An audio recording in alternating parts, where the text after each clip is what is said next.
Hello dear students, आप सभी का एक्सपी क्लासेस में स्वागत है। इस वीडियो में हम चर्चा करेंगे क्लास 12 की जो फिजिक्स है उसका पेपर पैटर्न आपका कैसा होगा और जो आपका मोस्ट इंपॉर्टेंट टॉपिक्स हैं फिजिक्स के वो आपको कौन कौन से तैयार रखने हैं, कौन कौन से क्वेश्चन आपके बड़े क्वेश्चन बन सकते हैं, कहाँ कहाँ से आपके बड़े क्वेश्चन बढ़ने की संभावना है। तो इन सभी चीज़ों के बारे में हम यहाँ पर डिटेल से अध्ययन करेंगे, डिटेल से इस वीडियो के बारे में समझेंगे। तो इसीलिए इस वीडियो को आप शुरू से लेकर एंड तक पूरा जरूर देखें जिससे आपके कॉन्सेप्ट एकदम क्लियर हो। चलिए तो हम बिना किसी देरी के शुरू करते हैं क्लास 12 के फिजिक्स का पेपर पैटर्न। अगर हम बात करें क्लास 12 की फिजिक्स के पेपर पैटर्न की, तो यहाँ पर अगर हम देखते हैं तो यहाँ पर हमारे 4 प्रकार के क्वेश्चंस आते हैं, ठीक है। और उन क्वेश्चंस के बारे में अगर हम देखें तो किस प्रकार के क्वेश्चंस आते हैं, कुल कैसे क्वेश्चंस आते हैं, तो आपका जो प्रश्न खंड है वो जो आपका 5 पार्टों में डिवाइड रहता है और हम चर्चा करते हैं यहाँ पर किस प्रकार के प्रश्न आते हैं। तो देखो, सबसे पहले हम देखते हैं कि वहां पर आपको 6 क्वेश्चंस देखने को मिलते हैं मल्टीपल चॉइस टाइप के क्वेश्चंस। मल्टीपल चॉइस टाइप के क्वेश्चंस मतलब बहुविकल्पीय प्रश्न। तो आपको 6 प्रश्न आपको देखने को मिलेंगे, कैसे? बहुविकल्पीय प्रश्न। तो आप अगर देखें तो 6 प्रश्न आपको देखने को मिलेंगे। किस प्रकार के प्रश्न होंगे? तो वो होंगे आपके बहुविकल्पीय प्रश्न। और उसके बाद अगर हम बात करें तो अति लघुत्तरीय प्रश्न, यानी जो अति लघुत्तरीय क्वेश्चन होंगे मतलब बिल्कुल छोटे छोटे से, मतलब वो इस तरह से क्वेश्चन पूछ सकता है आपसे कि धारा का मात्रक क्या है ना। आपसे इस तरह से पूछ सकता है कि भाई विशिष्ट प्रतिरोध और प्रतिरोध में आपका संबंध क्या है ना। या आपसे पूछ सकता है प्रतिरोध की विमा क्या है। तो इस तरह के क्वेश्चंस पूछेगा बिल्कुल छोटे छोटे से, तो वो आ जाएंगे आपके एक एक नंबर वाले क्वेश्चंस के अंतर्गत। तो एक एक नंबर के अगर हम देखें तो एक एक नंबर वाले जो आपके क्वेश्चंस है वो आपके कितने आएंगे? तो वो आएंगे आपके 6। ठीक है, क्लियर इतना? अगर अब हम बात करें कि भाई very short answer type question जो आपके दूसरे प्रकार के हैं, तो वो आपके कैसे आएंगे? तो वेरी शॉर्ट आंसर टाइप के जो क्वेश्चन है आपके जो दूसरे प्रकार के हैं, तो वो आएंगे आपके कितने के? तो वो आएंगे आपके 4 क्वेश्चंस आएंगे। और जो चारों क्वेश्चंस होंगे वो होंगे आपके एक क्वेश्चन आपका 2 नंबर का होगा। तो जो आपका तीसरा प्रकार का प्रश्न है वो है आपका very short answer type number question, इस तरह से। और इस वही वाले जो क्वेश्चन होंगे ये आपके इनसे थोड़ा सा बड़े होंगे। और इन क्वेश्चंस की अगर प्रवृत्ति देखी जाए तो ये मतलब थोड़े थोड़े से आप कह सकते हैं जो वेरी शॉर्ट आंसर टाइप के जो एक एक दो लाइन के जो सवाल टाइप के होते हैं, जनरली वहां से क्वेश्चंस बनता है। या फिर आपसे किसी भी चीज की डिटेल्ड डेफिनेशन पूछ देगा, है ना। जैसे वो पूछ देगा कि व्यतिकरण क्या है, समझाइए, है ना। या आपसे पूछ देगा विवर्तन क्या है, इसको स्पष्ट कीजिए। तो इस तरह के प्रश्न बनते हैं। तो ये आपका 2-2 नंबर वाले प्रश्न बन जाएंगे। और 2-2 नंबर की अगर हम बात करें तो वो आपके हो जाते हैं 4 प्रश्न आते हैं। और यहाँ पर अगर हम देखें तो ये होता है आपका 8 नंबर का आता है। ठीक है, अगर हम बात करें शॉर्ट आंसर टाइप क्वेश्चन, तो यहाँ पर आपको ध्यान रखना है कि शॉर्ट आंसर टाइप क्वेश्चन इसमें आते हैं 10 ठो। और एक क्वेश्चन जो होता है वो होता है 3 नंबर का। तो शॉर्ट आंसर टाइप क्वेश्चन जो है वो आपके कितने नंबर के आएंगे? तो वो आएंगे आपके 30 नंबर के। अगर हम बात करें लॉन्ग आंसर टाइप क्वेश्चंस की, तो लॉन्ग आंसर टाइप क्वेश्चंस जो है वो कितने आते हैं? तो वो आते हैं आपके 4 आते हैं। और एक क्वेश्चन जो है उसकी जो वैल्यू होती है वो कितनी होती है? तो वो 5 नंबर की। लॉन्ग आंसर टाइप क्वेश्चन कितने हो गए? तो वो हो गए आपके 20 नंबर के। तो इस तरह से आपका पेपर की जो संरचना है वो आपके कितने नंबर की हो गई? तो 70 नंबर की। अब जो 30 नंबर है वो आपके क्या है? प्रैक्टिकल के होते हैं। तो 30 नंबर में जो आपका 15 नंबर इंटरनल वाले होते हैं और 15 नंबर एक्सटर्नल वाले होते हैं।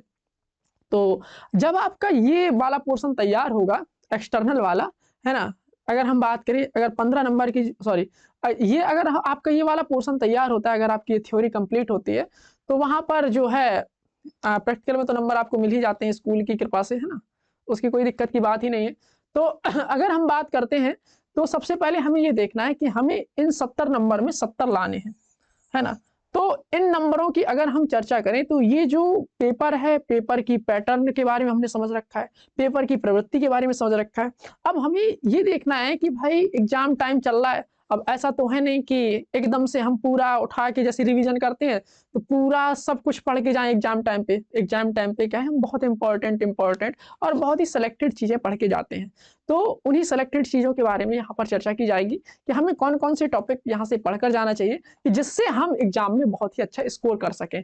तो हम यहाँ पर उन सभी चीजों के बारे में चर्चा करेंगे कि हमें कौन कौन से टॉपिक के बारे में, कौन कौन से चैप्टर में कौन कौन से टॉपिक इंपॉर्टेंट हैं, कहाँ से न्यूमेरिकल क्वेश्चंस बनने की संभावना है। तो इन सभी के बारे में चर्चा करते हैं। मैं उन सभी के बारे में चर्चा करने से पहले मैं आपको एक बार मॉडल पेपर आपको दिखाई दे रहा हूँ कि भाई आपको जो प्रश्न जो है, आपके जो प्रश्न हैं वो कैसे आएंगे, प्रश्नों की प्रकृति कैसी होगी। और आपको क्या है कि मॉडल पेपर यहाँ पर सॉल्व भी कराए जाएंगे चैनल में। तो कोई दिक्कत की बात है नहीं, बढ़िया आप मन लगा के पढ़ाई करते रहिए और कुछ नहीं है। ठीक है, चलिए तो अब हम चर्चा करते हैं कि भाई आपका जो पेपर है वो कैसा दिखेगा। आपका पेपर का जो मॉडल पेपर है, यानी पेपर का पैटर्न क्या होगा। तो उसकी चर्चा हम यहाँ पर कर चुके हैं। अब हम यहाँ पर पेपर को देखकर देखते हैं कि कैसा पेपर आएगा। तो यहाँ पर देखिए आप, ये जो है आपका पेपर है वो है आपका क्लास 12 की फिजिक्स का पेपर, और यही लिखा हुआ है प्रतिदर्श प्रश्न पत्र 2023-24। ठीक है, तो ये जो आपका मॉडल पेपर है ये हमने डाउनलोड किया हुआ है ना, UPMSP की ऑफिशियल वेबसाइट से, तो आप भी वहां से डाउनलोड कर सकते हैं। और अगर हम बात करें तो जैसा कि मैंने यहाँ पर पहले बता चुका हूँ कि ये जो पेपर है वो किस तरह से आने वाला है, तो यहाँ पर आप देखेंगे कि मैंने आपको स्टार्टिंग बताई ये 6 बहुविकल्पी आते हैं। तो यहाँ पर देखिए आपका पहला बहुविकल्पी, दूसरा बहुविकल्पी, इस तरह से आपको कितने बहुविकल्पी देखने को मिलेंगे। तो यहाँ पर आप देख सकते हैं 6 बहुविकल्पी आपको यहाँ पर क्या है देखने को मिले हैं। अब आप यहाँ पर देख सकते हैं कि बहुत ही छोटे छोटे और बहुत ही आसान प्रकार के बहुविकल्पी प्रश्न आपको देखने को मिल रहे हैं। कोई दिक्कत यहाँ पे बात नहीं, पेपर बड़ा आसान आता है, कोई मतलब जो है पेपर जो है बिल्कुल शानदार आता है, कोई दिक्कत नहीं है। अगर बढ़िया तरीके से आप सही स्ट्रेटजी से आप पढ़ेंगे, सही स्ट्रेटजी को फॉलो करेंगे, सही चीज़ों को आप समझेंगे, सही चीज़ों को आप अडॉप्ट करेंगे, तो आपकी बेशक अच्छा ही स्कोर आएगा, और साथ ही साथ आपकी क्या है नॉलेज भी बढ़ेगी, है ना। मेन बात होती है नॉलेज। अगर आपकी नॉलेज बढ़ रही है तो नॉलेज बढ़ेगी कैसे, जब आप सही चीज़ों को अडॉप्ट करेंगे। क्लियर इतना? चलिए अब हम बात करते हैं कि भाई मैंने आपको बताया था दूसरे टाइप के क्वेश्चन कैसे होते हैं। दूसरे टाइप के क्वेश्चन एक एक नंबर के 6 क्वेश्चन आते हैं। तो देखो मैंने बताया था ना कि स्टार्टिंग में कि किस तरह से क्वेश्चन आते हैं। तो देखो ये विशिष्ट चालकता के लिए सूत्र बताइए, बताओ, है ना, मात्रक बताइए, है ना, दो सीधे समांतर अनंत लंबाई के धारावाही चालकों के प्रति एकांक लंबाई पर लगने वाले बल का व्यंजक लिखिए। केवल फॉर्मूला लिखना है ना। क्रांतिक कोण की डेफिनेशन लिखना है केवल, है ना। यहाँ पर हाइड्रोजन, बिल्कुल छोटे छोटे से एक एक दो लाइन के सवाल आएंगे, वो आपके एक एक नंबर के सवाल होंगे। ठीक है, ये भी आपके कितने होंगे, 6 होंगे। तो 6 ये सवाल हो गए। अब हम बात करते हैं खंड सा में। तो खंड सा में आपके 4 क्वेश्चन होंगे, और 4 क्वेश्चन होंगे 2-2 नंबर के, और ये बिल्कुल छोटे छोटे से सवाल टाइप के होंगे, या फिर आपका छोटी मोटी डेफिनेशन टाइप की होगी। तो यहाँ पर आप देखिए छोटे छोटे से 4 क्वेश्चन दिए हुए हैं, बिल्कुल प्यारे प्यारे से क्वेश्चन है। तो इन्हें आप देख सकते हैं, बढ़िया आराम से छोटे छोटे से क्वेश्चन है। और ये सभी प्रकार के क्वेश्चंस, इनसे रिलेटेड क्वेश्चंस, इनसे मिलते जुलते क्वेश्चंस, सभी प्रकार के क्वेश्चंस आपको कराए जाएंगे, कोई दिक्कत की बात नहीं है। चलिए आगे चलते हैं। इसके बाद मैंने आपको बताया था कि 3-3 नंबर के आपके कितने क्वेश्चन आते हैं, 10 क्वेश्चन आते हैं। तो काउंट करना आप, 5 ये हो गए, 1 2 3 4 5, और 5 यहाँ होंगे, 1 2 3 4 5। ठीक है, तो कितने क्वेश्चन हो गए 3-3 नंबर के। तो 3-3 नंबर के क्वेश्चन हो गए आपके पास 10 क्वेश्चन। अब हम बात करते हैं आगे खंड या में। तो ये है आपका बहुविकल्पी, सॉरी, ये है आपका long answer type question. Long answer type question मैंने बताया था कितने आते हैं, तो वो आते हैं आपके 4-5 नंबर के। तो यहाँ पर आप देखिए, एक ये हो गया, एक ये हो गया, है ना, 2 हो गए, तीसरा, और ये हो गया आपका चौथा। और मैं आपको एक शानदार बात बताता हूं कि भाई जो ये दीर्घ उत्तरीय प्रश्न होते हैं, कौन से लॉन्ग आंसर टाइप क्वेश्चंस होते हैं या दीर्घ उत्तरीय प्रश्न होते हैं, इनमें एक आपको प्रॉफिट है कि इनमें जो है आपको क्या है कि अथवा मिल जाता है ना, चॉइस मिल जाती है। या तो आप ये करिए या तो आप ये करिए, है ना, या तो आप ये करिए या तो आप ये करिए, है ना। तो चॉइस मिल जाती है। चॉइस मिलने से क्या है कि थोड़ा सा आसान हो जाता है ना। अगर हमसे ये क्वेश्चन नहीं बन रहा है तो उसके नीचे वाला ट्राई कर सकते हैं, है ना। तो समझ सकते हैं आप बात को कि मतलब पेपर जो है इतना कठिन नहीं आ रहा है, पेपर बढ़िया आसान आ रहा है। अब हमें जरूरत है अच्छे से पढ़ाई करने की। तो अच्छे से पढ़ाई कैसे करेंगे, है ना, तो वो सब चीजें हम क्या करेंगे, डिस्कस करने वाले हैं। कौन कौन से टॉपिक हमें पढ़ने चाहिए जिससे हमारे अच्छे से मार्क्स आ जाए। तो चलिए अब हम चर्चा करते हैं कि क्लास 12 के फिजिक्स के कौन कौन से टॉपिक जो हैं आपके परीक्षा की दृष्टि से बहुत ज्यादा महत्वपूर्ण है। इन टॉपिक्स को आप क्या करेंगे कि रिवीजन करके जरूर जाएंगे जब बोर्ड एग्जाम से पहले। और मैं तो कहता हूं अभी से आप बिल्कुल लग जाइए, बिल्कुल आप निश्चिंत होकर धुआंधार तरीके से तैयारी कीजिए। तैयारी आप ऐसे करिए कि मतलब जी जान लगा दीजिए तैयारी करके, है ना। तैयारी करने का मुख्य उद्देश्य ये है कि अगर आप तैयारी करेंगे शानदार तरीके से, तो देखिए मेहनत का आपका बिल्कुल छोटा सा जो जर्रा है ना, वो भी आपका बर्बाद नहीं होता। तो तैयारी करिए, तैयारी आपकी बढ़िया शानदार होनी चाहिए, और आपको बढ़िया तरीके से बताया जाएगा कि कौन कौन सी चीजें आपको पढ़नी है। तो चलिए अब हम शुरू करते हैं, कौन कौन सी चीजें हमें पढ़ के जानी है, कौन कौन सी चीजें हमें एग्जाम से ठीक पहले रिवाइज करके जाना है, जिससे हमारा पेपर जो है बहुत शानदार बने। तो चलिए स्टार्ट करते हैं। तो हम सबसे पहले चर्चा करते हैं इस पहले पार्ट की। ये जो है आपका पहले पार्ट का नाम है वैद्युत आवेश तथा क्षेत्र, है ना, इलेक्ट्रिक चार्ज एंड फील्ड। इनमें हमें कौन कौन सी चीजें पढ़ के जानी है, कौन कौन सी चीजें हमारे लिए बहुत ज्यादा महत्वपूर्ण हैं। तो चलिए शुरू करते हैं। देखो भाई, अगर हम चर्चा करें इस चैप्टर की, तो ये चैप्टर का जो वेटेज है बहुत अच्छा वेटेज है, यानी 70 नंबर का जो आपका पेपर है उसमें से इस चैप्टर का जो वेटेज है, इसका वेटेज लगभग 7 से 8 नंबर का रहता है ना। मतलब 7-8 नंबर के क्वेश्चन इसी चैप्टर से आते हैं लगभग। तो चलिए हम चर्चा करते हैं कि भाई इसमें कौन कौन सी चीजें इंपॉर्टेंट है। तो सबसे पहले अगर हम बात करें, तो सबसे पहले आपको ध्यान रखना है कि जो very short answer type questions होते हैं, जो एक एक नंबर के मैंने बताए थे ना, तो उसमें जो बहुत अच्छी तरीके से पूछे जाने वाला जो प्रश्न है वो उनका फेवरेट क्वेश्चन है, वैद्युत आवेश की परिभाषा बताइए, है ना, और इसका मात्रक बताइए, है ना, और आपसे ये पूछ सकता है कि इसकी विमीय सूत्र बताइए। तो ये आपको ध्यान रखना है। तो क्या पढ़ के जाना है? वैद्युत आवेश। चलिए आगे चलते हैं और क्या पढ़ना है आपको। अगला आपको टॉपिक जो अच्छी तरह से देख के जाना है वो है आपका क्वांटाइजेशन ऑफ इलेक्ट्रिक चार्ज, यानी वैद्युत आवेश का क्वांटमीकरण। बहुत ज्यादा क्वेश्चंस आते हैं वैद्युत आवेश के क्वांटमीकरण से, तो इसको आप विशेष ध्यान दीजिएगा कि वैद्युत आवेश का क्वांटमीकरण का सिद्धांत क्या है ना, वैद्युत आवेश का जो क्वांटमीकरण होता है वो क्या होता है। तो इन सभी चीजों को बहुत अच्छे से ध्यान रखना है, और इससे रिलेटेड सवाल जो है आपके 2-2 नंबर में पूछ लिए जाते हैं। तो इससे क्या है कि 2-2 नंबर वाले जो क्वेश्चन है आसान आसान क्वेश्चन रहते हैं, जैसे आपका ये फॉर्मूला है Q बराबर NE। तो इससे रिलेटेड बहुत सारे क्वेश्चंस पूछे गए हैं विगत वर्षों में, उम्मीद है कि इस वर्ष भी पूछे जाएंगे। जैसे आपका Q बराबर NE है, इस तरह के जो आपका फॉर्मूला बहुत छोटा सूत्र है, और ये आप तो क्या है कि 9th-10th में भी पढ़ चुके होंगे। चलिए अब हम आगे चलते हैं और आपको क्या पढ़ना है इसमें। अब बात आती है ये जो ये सामने दिख रहा है आपको, कूलाम का नियम। कूलाम का नियम आपको पढ़ के जरूर जाना है। इस चैप्टर का जो सबसे इंपॉर्टेंट अगर मैं टॉपिक कहूँ, या इस चैप्टर की मैं कहूँ जान जो है, वो यही है कूलाम का नियम। इस चैप्टर में जो अगर बहुत ज्यादा इंपॉर्टेंट टॉपिक है तो वो यही है आपका कूलाम का नियम। और कूलाम के नियम से आपका अगर मैं बात करूं तो भैया इससे छोटे छोटे क्वेश्चन बनते हैं। 1 नंबर का भी क्वेश्चन बनता है, 2 नंबर के क्वेश्चन बनते हैं, है ना, 3 नंबर के भी क्वेश्चन बनते हैं, और 5 नंबर के क्वेश्चन बनते हैं। सभी प्रकार के क्वेश्चन कूलाम के नियम से बनते हैं। अब जैसे मान लो 5 नंबर का क्वेश्चन कैसे बनेगा, तो एक ठो सवाल लगा देगा, है ना, कूलाम के नियम का उपयोग करते हुए, है ना, ऊपर कूलाम के नियम की डेफिनेशन वगैरह पूछ लेगा। तो इस तरह से अगर 2 नंबर का क्वेश्चन है तो 2 नंबर का क्वेश्चन कैसे बनेगा, तो वो कह देगा भैया vector form of coulomb law लिखिए, है ना, कूलाम के नियम का वेक्टर फॉर्म लिखिए। तो कूलाम के नियम को आपको बहुत पढ़ के जाना है, बहुत अच्छे से पढ़ के जाना है। अगर मैं बात करूं तो ये जो है ये इस चैप्टर की जान है, बहुत ज्यादा इंपॉर्टेंट है। कौन सा? कूलाम का नियम। इससे आपका 2 नंबर का भी क्वेश्चन बनता है, 1 नंबर का ही बनता है, 3 का ही बनता है, 5 का बनता है। विशेष रूप से ध्यान रखेंगे, कूलाम का नियम छोड़कर नहीं जाना है बिल्कुल भी। चलिए अब हम आगे चलते हैं। अब बात आती है बहुल आवेशों के बीच बल। तो बहुल आवेशों के बीच बल ये आप किस प्रकार से निकालेंगे, तो इस चीज के बारे में भी आपको बहुत डिटेल में आपको पढ़ना है। और इससे आप अगर बात करूं मैं, तो इससे रिलेटेड न्यूमेरिकल्स बहुत ज्यादा बनते हैं, जो पिछली परीक्षाओं में पूछे गए हैं, या उनका पेपर का जो एनालिसिस करके पाया गया है। तो बहुल आवेशों के बीच लगने वाला बल, इससे रिलेटेड जो है हमेशा आपसे क्या बनते हैं, तो इसके न्यूमेरिकल्स बनते हैं। तो इससे रिलेटेड जो न्यूमेरिकल्स है उनकी प्रैक्टिस कराई जाएगी धुआंधार तरीके से, कोई दिक्कत की इसमें बात नहीं है। चलिए आगे चलते हैं और क्या आपको पढ़ना है।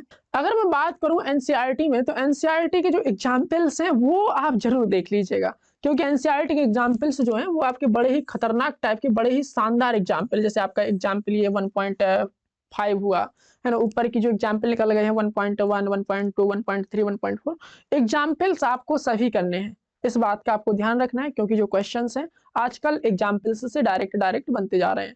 तो क्या है कि जैसे आपका ये एग्जाम्पल है, बड़ा शानदार एग्जाम्पल है, बढ़िया सुंदर एग्जाम्पल है, तो आपको इस तरह के एग्जाम्पल्स भी एनसीईआरटी के नहीं छोड़ने हैं। ऐसा नहीं है कि भाई एग्जाम्पल है हम छोड़ दे रहे हैं, क्या दिक्कत है ना, तो आपको ये एग्जाम्पल जरूर करने हैं, ठीक है। चलिए अब आगे और चर्चा करते हैं।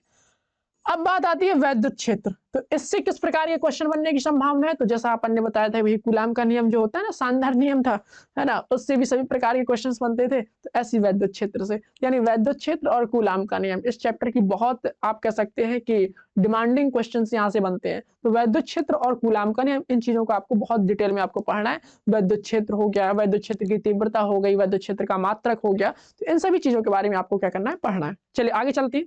जब आप इस चैप्टर को रिवाइज कर रहे होंगे तो इस वाले एग्जाम्पल को जरूर देख लीजिएगा। मैंने तो आपको बताया हुआ है कि स्टार्टिंग में ही कि एग्जाम्पल्स आपको सभी देख के जाने हैं, क्योंकि एग्जाम्पल से सवाल सीधे सीधे बन जाते हैं। और एग्जाम्पल जो है आपका क्या है कि जैसे आपका एग्जाम्पल्स यहाँ पे दिया हुआ है, इसी से रिलेटेड जो क्वेश्चंस है वो आपको थ्योरी में भी मिलने वाले हैं, तो इनको आपको जरूर से देख लेना है। एग्जाम्पल्स जो है एनसीईआरटी के बड़े तगड़े लेवल के रहते हैं। चलिए आगे चलते हैं। ये तो बहुत ही आसान टाइप का क्वेश्चन है। चलिए तो आपको एग्जाम्पल से जरूर देख लेने, 2-2 मिनट का टाइम लगना है, देखते जाओ क्या दिक्कत है। चलिए आगे चलते हैं। एक ये आपका एग्जाम्पल है, ये भी आपका बहुत महत्वपूर्ण एग्जाम्पल है, इसे आपको जरूर देख के जाना है। ठीक है, ये आपका वैद्युत क्षेत्र की तीव्रता से रिलेटेड क्वेश्चंस है, और इनको आपको जैसा कि मैंने बताया कि भाई वैद्युत क्षेत्र की तीव्रता से रिलेटेड जितने भी क्वेश्चन है, और आपका जो कूलाम का नियम है इससे रिलेटेड आपके जितने भी क्वेश्चंस हैं, कूलाम का नियम हो गया, तो ये इस चैप्टर की बहुत ही शानदार, मतलब कह सकते हैं कि इस चैप्टर की बहुत ही अच्छी विशेषता है, कह सकते हैं आप, इस चैप्टर की आत्मा है वो आपको पढ़ के ही जानी है। चलिए आगे चलते हैं। और क्या आपको पढ़ना है, वैद्युत क्षेत्र रेखाएं क्या होती हैं, इनके बारे में पढ़ना है कि भाई वैद्युत क्षेत्र रेखाएं क्या होती हैं, है ना। धनावेश से वैद्युत क्षेत्र रेखाएं कहाँ की तरफ जाती हैं, ऋणावेश पे कहाँ की तरफ आती है, ये सारी चीजें आपको डिटेल में पढ़नी है। वैद्युत क्षेत्र रेखाएं जब आप पढ़ेंगे तो इससे आपका कॉन्सेप्ट क्लियर होगा, और थोड़ा आगे जैसे आप अगला चैप्टर पढ़ेंगे उसके आगे पढ़ेंगे तो थोड़ा क्या है कि आपको धीरे धीरे समझ में आता जाएगा कि आकर्षण किस तरह से हो रहा है, प्रतिकर्षण किस तरह से हो रहा है। इन सभी चीजों के बारे में हम यहाँ पर क्या करेंगे, डिटेल में डिस्कस करेंगे। आगे चलते हैं, और इन्हें आप जरूर पढ़ के जाइएगा। देखो मैंने बताया था ना वैद्युत क्षेत्र रेखाएं पढ़ना कितनी जरूरी है। देखो उन्हीं से रिलेटेड जब आप वैद्युत क्षेत्र रेखाएं बढ़िया तरीके से पढ़ लेंगे तब आपको ये चीजें बहुत ही अच्छे से समझ में आएंगी। ठीक है, और इसके लिए आपको बढ़िया तरीके से कोई दिक्कत की बात नहीं है। जैसे आपने ऊपर पढ़ लिया वैद्युत क्षेत्र रेखाएं, उसके बाद आप सीधे इसी को रीड करिए, आपको समझ में आने लगेगा कि ये रेखाएं क्यों ऐसे भाग रही हैं, ये रेखाएं कैसे आकर्षित हो रही हैं, ये सभी चीजें आपको बड़ी ही डिटेल में समझ में आने लगेंगी। चलिए अब हम बात करते हैं इलेक्ट्रिक फ्लक्स की। तो इलेक्ट्रिक फ्लक्स के बारे में आपको पढ़ना है, और इसमें क्या क्या पढ़ना है मैं आपको बता दूं। वैद्युत फ्लक्स क्या होता है, ठीक है, वैद्युत फ्लक्स जो है आपका निकाला कैसे जाता है ना, इसकी वैल्यू क्या होती है, अगर मैं बात करूं वैद्युत फ्लक्स का मात्रक क्या होता है, तो इन सभी चीजों के बारे में आपको क्या करना है, पढ़ना है। तो वैद्युत फ्लक्स हो गया। ठीक है, वैद्युत फ्लक्स आप छोड़िएगा नहीं, इस बात को ध्यान रखिएगा। ठीक है, इसको रिप्रेजेंट काहे से करते हैं। अगला टॉपिक है आपका वैद्युत द्विध्रुव यानी इलेक्ट्रिक डाइपोल। इलेक्ट्रिक डाइपोल कैसे बनता है, ये जो है आपके क्वेश्चन बहुत छोटे छोटे टाइप के क्वेश्चन है। जैसे वैद्युत द्विध्रुव का जो क्वेश्चन है वो बहुत ही छोटे टाइप में आ जाता है कि भाई वैद्युत द्विध्रुव की परिभाषा लिखिए, और इसका जैसे मान लीजिए वैद्युत द्विध्रुव आघूर्ण क्या होता है ना। तो ये सब क्वेश्चन यहाँ से बनने की संभावना ज्यादा रहती है, तो वैद्युत द्विध्रुव आपको पढ़ के जाना है। आगे चलते हैं। वैद्युत द्विध्रुव के कारण जो आपका कह सकते हैं कि वैद्युत क्षेत्र है वो किस प्रकार से निकाला जाता है, तो ये आपको पढ़ना है। अक्षीय स्थिति पढ़नी है और आपको निरक्षीय स्थिति पढ़नी है। ये वाले क्वेश्चन आपको बहुत बार आ चुके हैं। कौन सी, अक्षीय स्थिति भी आ चुका है, मतलब ये आप कह सकते हैं कि अल्टरनेट ऑर्डर में आते हैं। अक्षीय स्थिति आ चुकी है, निरक्षीय स्थिति आ चुकी है, तो ये दोनों आपको क्या करना है, अच्छी तरह से पढ़ के जाने हैं। अगर ये नहीं पढ़ के जाएंगे तो आपका क्या है, कल्याण हो सकता है। ठीक है, इसीलिए आपको ये सब चीजें आपको अच्छे से पढ़ के जानी। जैसे वैद्युत क्षेत्र पढ़ रहे हैं तो वैद्युत द्विध्रुव पढ़ रहे हैं। अब वैद्युत द्विध्रुव के कारण अक्षीय स्थिति में वैद्युत क्षेत्र की तीव्रता है ना, वैद्युत द्विध्रुव के कारण निरक्षीय स्थिति में वैद्युत क्षेत्र की तीव्रता, ये सभी चीजें आपको पढ़ के जानी है। जब आप इन सब चीजों को पढ़ेंगे तो क्या होगा कि आपके जो क्वेश्चंस हैं वो आपके क्या होने लगेंगे, बनने लगेंगे। अगला जो महत्वपूर्ण टॉपिक है वो है आपका गॉस लॉ। इस जो चैप्टर का महत्वपूर्ण टॉपिक वो कौन सा है, गॉस का नियम। तो इसे आपको जरूर पढ़ना है। आप प्रीवियस ईयर के पेपर उठा के देख लीजिए, मैं जो जो टॉपिक बताता जा रहा हूँ प्रीवियस ईयर के आप पेपर, मैं क्या है कि अच्छी तरह से मैं 3-4 सालों से पढ़ा रहा हूँ, तो मैंने यहाँ पे देखा हुआ है कि प्रीवियस ईयर के क्वेश्चंस को देखा हुआ है मैंने, है ना। तो उनको अगर मैं देखता हूँ तो ये सभी चीजें निकल के आ रही हैं, ये बार बार आ रहे हैं, है ना। ये मतलब क्वेश्चन जो है यहीं से बनता है। जैसे आपका गॉस लॉ हो गया, है ना, वैद्युत कह सकते हैं द्विध्रुव हो गया, वैद्युत क्षेत्र की तीव्रता हो गई, है ना, और जैसे आपका कूलाम लॉ हो गया, तो यहीं से आपको क्वेश्चंस बनते हैं बहुत ज्यादा। तो जैसे आपका गॉस लॉ है तो ये गॉस का नियम है, ये क्या होता है ना। तो इन सभी चीजों के बारे में आपको क्या करना है, डिटेल में पढ़ना है, और इसे आप छोड़िएगा नहीं, इस बात को ध्यान रखिएगा। ठीक है, चाहे सबको छोड़ देना, ये क्वेश्चन जरूर करके जाना। ठीक है, हाँ, ये वाला क्वेश्चन बहुत ज्यादा इंपॉर्टेंट है, और इसके आने के इस बार चांसेस बढ़ रहे हैं, क्योंकि क्या है कि जो जिस प्रकार से क्वेश्चंस के पैटर्न बदलते हुए देखे जा रहे हैं, तो इस क्वेश्चंस के अब क्या है कि अब जो प्रश्न पूछे जा रहे हैं वो थोड़ा सा समझ पर आधारित क्वेश्चंस पूछे जा रहे हैं, बिल्कुल रटे रटाए क्वेश्चंस नहीं पूछे जा रहे हैं। तो इसीलिए इस प्रकार के क्वेश्चंस आप जरूर करके जाइएगा। तो ये क्वेश्चन आपको बहुत अच्छी तरह से करके जाना है, और मैं तो यही कहूंगा आपको कि जो भी एनसीईआरटी के न्यूमेरिकल्स वगैरह मिले तो उनको आप अच्छी तरह से करिए, अच्छी तरह से समझिए, बहुत ही वेल एक्सप्लेन्ड दिए रहते हैं वहां पे। ठीक है, चलिए अब हम आगे चलते हैं और देखते हैं और आपको इस चैप्टर में क्या क्या पढ़ के जाना है। देखो लॉन्ग आंसर टाइप क्वेश्चंस में अगर हम देखें तो यहाँ से 4 प्रकार के क्वेश्चंस रेज होके आते हैं। पहला क्वेश्चन तो ये रेस होके आता है कि वैद्युत द्विध्रुव के अक्षीय स्थिति के कारण वैद्युत क्षेत्र की तीव्रता। दूसरा क्वेश्चन ये रेस होके आता है कि वैद्युत द्विध्रुव की निरक्षीय स्थिति के कारण वैद्युत क्षेत्र की तीव्रता। तीसरा क्वेश्चन गॉस के नियम के अनुप्रयोग से आता है, या तो आपका ये आ सकता है अथवा आपका क्या आएगा, या तो ये आएगा या फिर अगला वाला ये आएगा। तो इनको आप ध्यान से ये चारों डेरिवेशन जरूर कर लीजिएगा। अगर आप ये चारों डेरिवेशन छोड़ के जा रहे हैं तो समझ लीजिए आप बहुत बड़ा आप अपने साथ क्या कर रहे हैं, अन्याय कर रहे हैं। ये चारों क्वेश्चंस आपको बहुत अच्छी तरह से करके जाने हैं, जो ही मैंने बताया। क्या वैद्युत द्विध्रुव की अच्छी स्थिति पर वैद्युत क्षेत्र की तीव्रता, वैद्युत द्विध्रुव की निरक्षीय स्थिति पर वैद्युत क्षेत्र की तीव्रता, और ये दोनों, एक ये इसके ऊपर वाला गॉस के नियम के अनुप्रयोग। ध्यान रखना ये, अगर ये नहीं छूटने चाहिए, फिर नहीं कहना आप, है ना। इनमें से एक क्वेश्चन आपको पेपर में रखा मिलेगा 5 नंबर का। अगर हम बात करें कि इनमें जो आपको कौन कौन से क्वेश्चंस लगाने हैं, तो देखिए लगाने तो सभी चाहिए, लेकिन अगर आपको बहुत ज़्यादा इंपॉर्टेंट देखना है तो आपका ये आप पहला क्वेश्चन जरूर लगा के जाइएगा। और यहाँ पर अगर मैं बात करूँ तो ये आपको ये वाला क्वेश्चन जरूर लगा के जाना है 1.6। आगे मैं देखूं जिस प्रकार से क्वेश्चन का पैटर्न बदल रहा है, मेरे हिसाब से तो 1.7 भी आने की काफ़ी संभावना है, क्योंकि जो अब क्वेश्चंस हैं वो थोड़ा कॉन्सेप्चुअल पूछे जा रहे हैं। ठीक है, तो ये आपको 1.7 आपको पढ़ के जाना है कि ये जो वैद्युत क्षेत्र रेखाएं हैं एक दूसरे को क्यों प्रतिच्छेद नहीं करती है, तो बहुत बार आ भी चुका है। ठीक है, और सतत वक्र होती है, जबकि इस तरह से आपको ये भी आपको पढ़ के जाना है। चलिए आगे चलते हैं, और आपको क्या पढ़ के जाना है। अगर हम बात करें तो ये आपको यहाँ पर क्वेश्चन नंबर 1.9 हो गया। और आगे अगर हम देखें और क्या आपको इंपॉर्टेंट चीजें हैं, तो हम देखते हैं यहाँ पे। हाँ, ये आपको लाइन से पढ़ने हैं। कौन कौन सा? ये और ये 19, 20, 21, 22। चलिए आगे चलते हैं, और आपको क्या पढ़ के जाना है यहाँ पे। क्लियर इतना? तो ये सभी क्वेश्चंस आपको चैप्टर नंबर पहले के पढ़ के अच्छे से जाने हैं। और यहाँ पर डिस्कस कर ही चुके हैं कि कौन कौन से चैप्टर से, इस चैप्टर से कौन कौन से आपके न्यूमेरिकल्स बन सकते हैं, कौन कौन से इस चैप्टर से आपके डेरिवेशन बनने की संभावना है। तो ये चैप्टर बढ़िया शानदार चैप्टर था। अब हम चलते हैं अगले चैप्टर के पास। Now moving to next chapter, that is स्थिर वैद्युत विभव एंड कैपेसिटेंस, धारिता। ठीक है, तो विद्युत स्थिर वैद्युत विभव और धारिता, इसके बारे में अगर हम चर्चा करें तो इसमें आपको कौन कौन सी चीजें पढ़ के जानी है, तो इनके बारे में देखते हैं। ठीक है, अगर हम बात करें तो इससे क्वेश्चन देखें तो ये और वो पिछले वाला चैप्टर लगभग 10 से 12 नंबर का आ जाता है मिला के, है ना। अगर हम आगे चलते हैं तो इसमें देखते हैं कौन कौन सी चीजें इंपॉर्टेंट है। तो यहाँ पर आप सीधे आएंगे और आप पढ़ेंगे सीधे किसे, तो सीधे आप पढ़ेंगे यहाँ पर इंपॉर्टेंट जो चीज है आपकी, वो है आपकी स्थिर वैद्युत विभव। जरूर पढ़ के जाएंगे। स्थिर वैद्युत विभव में आप क्या पढ़ेंगे, तो इसकी डेफिनेशन पढ़ेंगे। ठीक है, और क्या पढ़ेंगे, इसका मात्रक पढ़ेंगे, और क्या पढ़ेंगे, और इसकी विमीय सूत्र पढ़ेंगे। ध्यान से इतना पढ़िएगा। आगे चलते हैं, आगे हम देखते हैं और आपको क्या पढ़ के जाना है। यहाँ पे बिंदु आवेश के कारण वैद्युत विभव बहुत बार आया है 2-2 नंबर के क्वेश्चन में, तो इसे आप ध्यान देके पढ़ेंगे। आगे चलेंगे और आपको क्या पढ़ना है, यहाँ पर हम देखते जा रहे हैं। आपको यहाँ पर पढ़ना है वैद्युत द्विध्रुव के कारण वैद्युत विभव। अब इसका भी अच्छी स्थिति होगी और निरक्षीय स्थिति होगी। ठीक है, तो ये आपको दोनों पढ़ के जाना है, अच्छी स्थिति भी पढ़ के जानी है और निरक्षीय स्थिति भी पढ़ के जानी है। इसमें जो है आपको ध्यान रखना है कि निरक्षीय स्थिति और अक्षीय स्थिति, इनसे आपसे क्या है कि मल्टीपल चॉइस क्वेश्चंस में भी सवाल पूछ लेता है ना। तो ये आपको बहुत अच्छे से पढ़ के जाना है, वैद्युत द्विध्रुव के कारण अक्षीय, ये वैद्युत द्विध्रुव के कारण वैद्युत विभव, क्योंकि इससे जो क्वेश्चन है वो आपका थ्योरेटिकल भी पूछ लेता है और कैसे पूछ लेता है, मल्टीपल चॉइस क्वेश्चन भी पूछ लेता है, आपको प्रूव करने को भी दे देता है। इस तरह से आपको ध्यान रखना है। आवेशों के निकाय कारण वैद्युत विभव, ये आपका आएगा सवालों में यूज होगा, तो इसे आप एक बार पढ़ लीजिएगा और सवालों में इसका क्या होगा, यूज होगा। आगे चलेंगे और ये जो महत्वपूर्ण टॉपिक है दैट इज समविभव पृष्ठ, है ना। तो समविभव पृष्ठ क्या है, इसके बारे में पढ़ना है ना।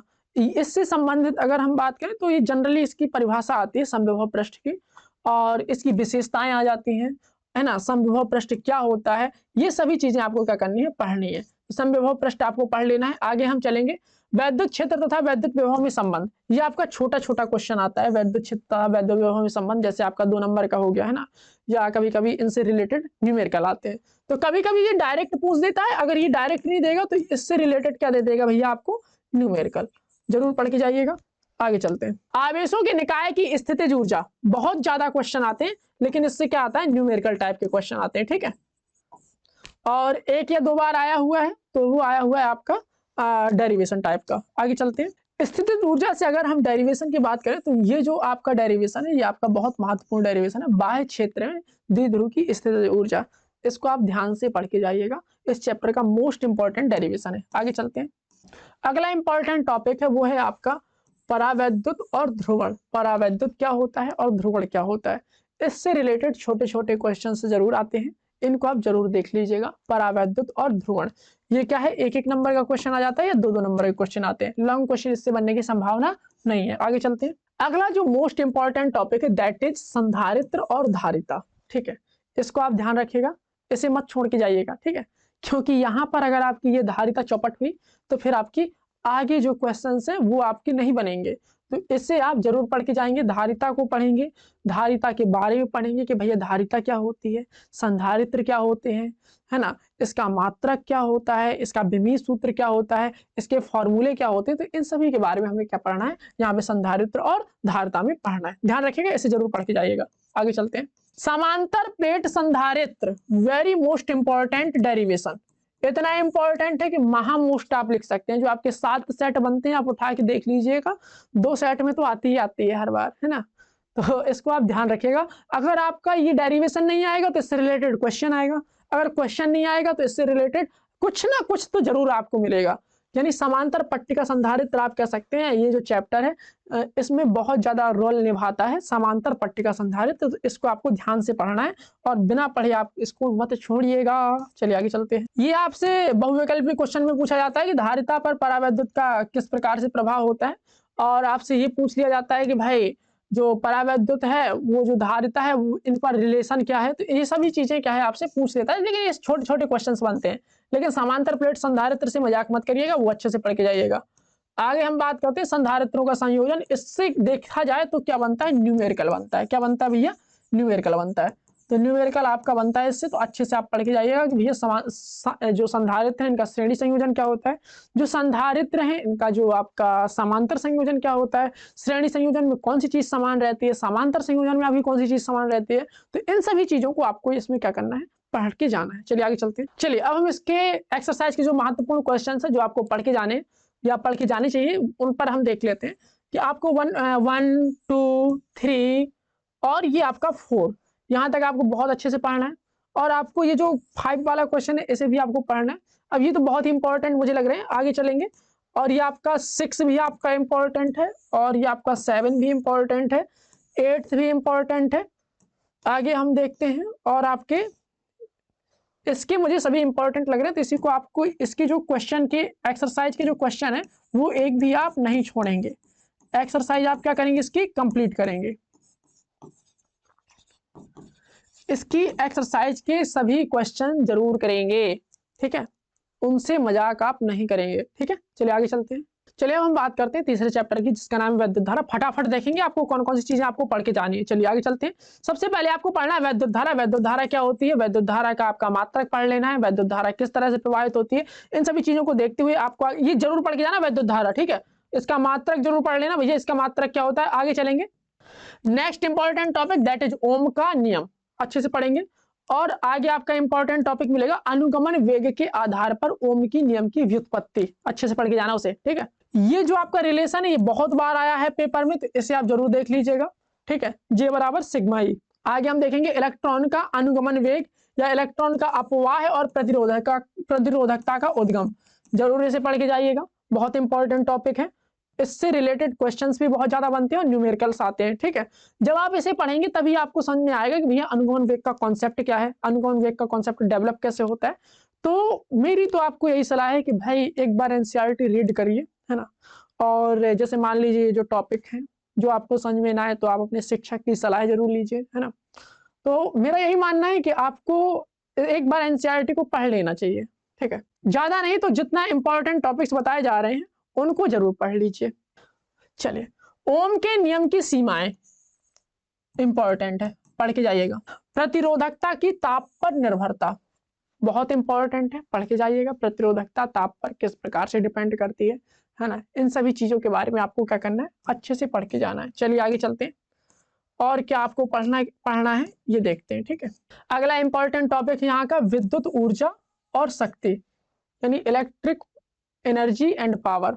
आगे और क्या पढ़ना है आपको, और देखिएगा अगर इस चैप्टर से छोटा क्वेश्चन बनता है, जैसे आपका 2 नंबर का क्वेश्चन हो गया या 3 नंबर का न्यूमेरिकल क्वेश्चन हो गया, अगर इस चैप्टर से बनेगा तो यहीं से बनता है सामान्यतः, सेल, विद्युत वाहक बल और आंतरिक प्रतिरोध वाले से। ध्यान से पढ़ के जाइएगा आप इसे, सेल, विद्युत वाहक बल और आंतरिक प्रतिरोध वाले टॉपिक को। आगे हम देखते हैं और क्या आपको पढ़ के जाना है यहाँ से। ये आपका श्रेणी क्रम में और पार्श्व क्रम में सेल। चलिए आगे चलते हैं। और आपके लिए इंपॉर्टेंट जो टॉपिक है, अगला इंपॉर्टेंट टॉपिक है दैट इज किरचॉफ का नियम। तो किरचॉफ का नियम बहुत इंपॉर्टेंट टॉपिक है, बहुत अच्छे से पढ़ के जाइएगा। किरचॉफ का नियम क्या होता है, किरचॉफ के कितने नियम हैं, किरचॉफ का कौन सा नियम संधि का नियम कहलाता है, किरचॉफ का कौन सा नियम धारा का नियम कहलाता है। तो ये सारे टॉपिक आपको अच्छे से पढ़ के जाने हैं, है ना। अगर आप इसे पढ़ेंगे किरचॉफ का नियम, आप देखते हैं कि जब आप देखेंगे उसे बहुविकल्पी प्रश्नों को या आप कह सकते हैं छोटे छोटे क्वेश्चंस को, और किरचॉफ का नियम जो आपका दूसरा वाला ना वो बहुत ही इंपॉर्टेंट है भैया, बहुत ही इंपॉर्टेंट है। वो इतना इंपॉर्टेंट है कि आप अगर मोस्टली जो आपके क्वेश्चंस हैं इस चैप्टर के वो उसी से लगभग रिलेटेड होंगे, तो आपको ध्यान रखना है, ठीक है। तो किरचॉफ का दूसरा नियम और किरचॉफ का पहला नियम, उनसे मजाक मत करिएगा। चलिए आगे चलते हैं। Next important topic is Wheatstone bridge. Wheatstone bridge आप अच्छे से पढ़ेंगे और उसके बाद आप पढ़ेंगे मीटर ब्रिज, ठीक है। क्या क्या पढ़ना है, व्हीटस्टोन ब्रिज पढ़ना है यानी व्हीटस्टोन सेतु, और आगे आप पढ़ेंगे मीटर सेतु। चलिए अब व्हीटस्टोन सेतु में आप क्या क्या पढ़ेंगे, तो व्हीटस्टोन सेतु में आप पढ़ेंगे भैया व्हीटस्टोन सेतु क्या होता है ना, इसकी जो यूज क्या होते हैं, और अगर आप बात करें कि व्हीटस्टोन सेतु से हम क्या क्या निकाल सकते हैं, है ना, व्हीटस्टोन सेतु के ऊपर जो आपके आधारित क्वेश्चन है वो किस प्रकार से बनते हैं, तो इनको आपको अच्छे से ध्यान रखना है। आगे चलते हैं। मैं अगर इसमें क्वेश्चंस इंपॉर्टेंट क्वेश्चन की बात करूं तो ये आपका पहला क्वेश्चन इंपॉर्टेंट लग रहा है, और आपका ये तीसरा क्वेश्चन इंपॉर्टेंट है, चौथा इंपॉर्टेंट है। आगे चलेंगे। ये आपका 3.7 वाला इंपॉर्टेंट है। आगे चलेंगे 3.9 वाला क्वेश्चन, इनको आप जरूर देख लीजिएगा, परीक्षा से पहले इनको अवश्य पढ़ के जाएं, ठीक है। चलिए अब हम चलते हैं चौथे चैप्टर के पास। नेक्स्ट टॉपिक जो है मूविंग चार्ज एंड मैग्नेटिज्म, गतिमान आवेश और चुंबकत्व, अच्छे से देखिएगा।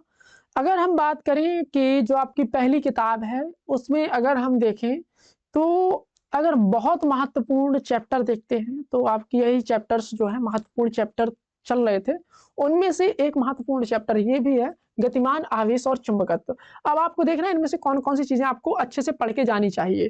तो यहाँ पर हम चर्चा करेंगे कि आपको कौन कौन सी चीजें आपको यहाँ पे पढ़ के जानी है। तो सबसे पहले आप पढ़ेंगे चुंबकीय बल। जब आप इसे पढ़ेंगे तो आपके कॉन्सेप्ट डेवलप होंगे, आपको ये पता चलेगा कि भैया चुंबकीय बल किस चिड़िया का नाम है ना, चुंबकीय बल का ऐसा होता है ना, इसकी प्रवृत्ति कैसी होती है, किस प्रकार का बल है, तो ये सब आप पढ़ेंगे। उसके बाद आगे चलेंगे और देखेंगे, फिर पढ़ेंगे आप अपना नेक्स्ट टॉपिक दैट इज चुंबकीय क्षेत्र और लॉरेंज बल। जरूर पढ़ के जाइएगा लॉरेंज बल क्या होता है, इससे रिलेटेड बहुत सारे क्वेश्चंस पेपर में आए हुए हैं और ये देखने को मिलते भी हैं, तो इसे आप अच्छे से देख के जाइएगा। आगे चलते हैं। विद्युत धारावाही चालक पर चुंबकीय बल, धारावाही चालक पर चुंबकीय बल F=IBL, है ना, तो ये आप जरूर पढ़ के जाइएगा। चलिए आगे चलते हैं। और आपको क्या पढ़ना चाहिए, यहाँ पे आपको लग रहा होगा मैं ऐसी हवा में ऐसी तुक्का नहीं मार रहा हूँ, ठीक है। हाँ, आप अच्छे से देखिएगा, ये सभी जो आपको टिक लगवाए जा रहे हैं पुराने सालों के पेपरों का विश्लेषण करके लगाया जा रहा है। यहाँ तक कि इनको टिक लगाने में काफी टाइम लगा मुझे ढूंढने में कि कौन कौन सी चीजें लगवानी चाहिए आपको टिक, कौन कौन सी चीजें आपकी परीक्षा की दृष्टि से इंपॉर्टेंट है, ठीक है। हालांकि मैं 3-4 साल से पढ़ा रहा हूँ, फिर भी मैंने क्या है कि इनको देखने के लिए पुराने पेपर्स का और अभी जो नया पैटर्न चल रहा है पेपरों का कि कौन कौन से क्वेश्चन किस प्रकार के क्वेश्चन की प्रवृत्ति आ रही है, तो उनको देखते हुए कि भाई क्वेश्चन कौन कौन से प्रकार से बन सकते हैं, तो उनको देखते हुए क्या है क्वेश्चंस को छांटा गया है, उनको देखते हुए टॉपिक्स को छांटा गया है। तो आप बहुत गंभीर होकर इसको सुनिएगा, है ना। अगर आप इसे गंभीर होकर सुनेंगे तो आपके लिए बहुत ही कल्याणकारी ये साबित होने वाला है। चलिए आगे चलते हैं, क्योंकि जब आप पेपर दे के आएंगे आप पर्सनली थैंक्स बोलेंगे। चुंबकीय क्षेत्र में गति, इसके बारे में, तो इससे रिलेटेड जो आपका 1-2 बार बहुविकल्पी क्वेश्चंस आए हुए हैं कि चुंबकीय क्षेत्र में जो आपका गतिमान आवेशित कण होता है उसकी गति किस प्रकार से होती है। चलिए आगे चलते हैं। तो और आपको क्या पढ़ना चाहिए इसमें से, बायो-सावर्ट लॉ, बहुत इंपॉर्टेंट टॉपिक है बायो-सावर्ट लॉ, अच्छे से पढ़िएगा। बायो-सावर्ट लॉ क्या होता है, इसका डेरिवेशन, है ना, इससे रिलेटेड न्यूमेरिकल्स बहुत ज्यादा पेपर में पूछे जाते हैं, इसके अनुप्रयोग भी आपको देखने हैं। अगला है आपका विद्युत धारावाही वृत्ताकार पास के अक्ष पर चुंबकीय क्षेत्र, इंपॉर्टेंट टॉपिक है ये भी, इसे भी आप अच्छे से पढ़ के जाइएगा। नेक्स्ट, एम्पियर का परिपथीय नियम, वेरी इंपॉर्टेंट टॉपिक, ये भी आप क्या करेंगे पढ़ के जाएंगे। नेक्स्ट, परिनालिका, बहुत बार पेपर में आ चुकी है, आपको पढ़ना है ये परिनालिका या सोलेनॉइड किसे कहते हैं, इस तरह से आपको इसे अच्छे से समझना है और ये आप जरूर पढ़ के जाइएगा, इसे छोड़ना नहीं, ठीक है।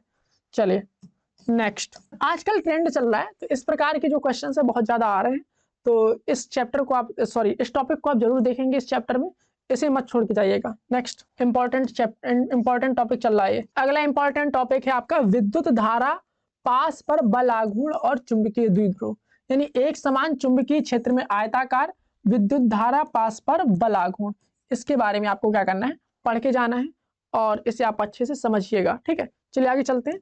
बहुत इंपॉर्टेंट टॉपिक है ये आपका।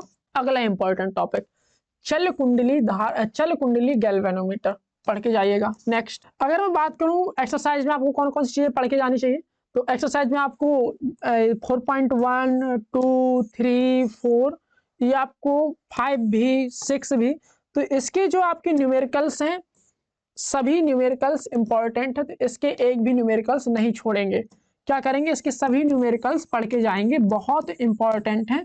All numericals of this chapter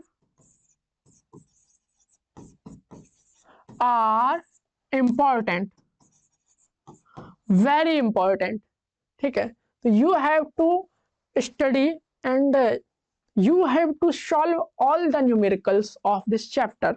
आपको इस चैप्टर के सभी न्यूमेरिकल्स सॉल्व करके जाने हैं, उसमें आपको रत्ती भर लापरवाही नहीं करनी है, क्योंकि सावधानी हटी दुर्घटना घटी।